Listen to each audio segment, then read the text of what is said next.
Good afternoon, I'm Jess Abrahamson. First, today at noon, emergency crews were called to the Zumbro River near Millville after a truck was found in the water. A person was inside.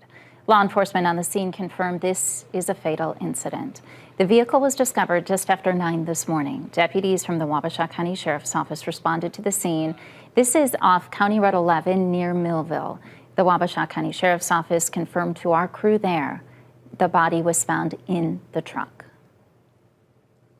About an hour and a half ago, a call came in to our dispatch saying that there was a truck found in or upside down in the Zumbro River.